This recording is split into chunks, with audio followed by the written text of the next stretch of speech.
एक अफसर की मौत, एक सिस्टम पर सवाल और अब अदालत का बड़ा फैसला। क्या ये सिर्फ जमानत है या इस केस में एक नया मोड़? नमस्कार। हिमाचल प्रदेश के सबसे चर्चित और संवेदनशील मामलों में शामिल चीफ इंजीनियर विमल नेगी मौत केस में बुधवार को जो हुआ उसने एक बार फिर कई सवाल खड़े कर दिए हैं। हाईकोर्ट ने इस मामले में आरोपी बनाए गए IAS अधिकारी हरिकेश मीणा को अंतरिम जमानत दे दी है। सवाल ये है, 1. क्या ये फैसला जांच की दिशा बदलेगा? 2. क्या अब सच्चाई सामने आएगी या विवाद और गहराएगा? 3. और सबसे अहम, विमल नेगी की मौत के पीछे की असली वजह क्या थी?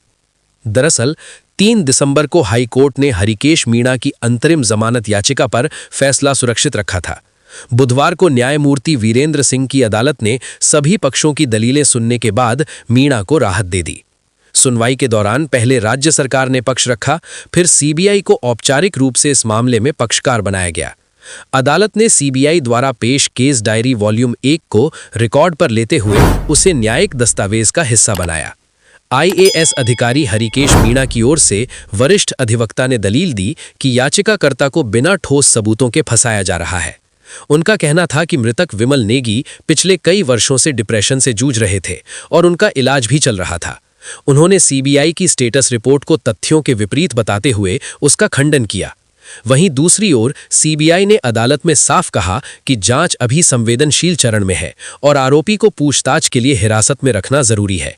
CBI ने अंतरिम जमानत का विरोध किया।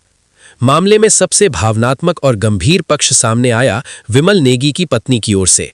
उनके अधिवक्ता ने आरोप लगाया कि पेखूवाला प्रोजेक्ट की समय सीमा बढ़ाने और फंड जारी करने को लेकर विमल नेगी पर लगातार दबाव डाला गया। उनका कहना था कि इस प्रोजेक्ट में बड़े स्तर पर भ्रष्टाचार हुआ और इसी मानसिक प्रताड़ना ने विमल नेगी को तोड़ दिया। उन्होंने साफ कहा, अगर कोई डिप्रेशन में था तो इसका मतलब ये नहीं कि जिम्मेदार अधिकारी अपनी जवाबदेही से बच जाएं। अब सवाल यही है, क्या अंतरिम जमानत के बाद जांच की रफ्तार बदलेगी? क्या जिम्मेदारी तय होगी? और क्या विमल नेगी को इंसाफ मिलेगा?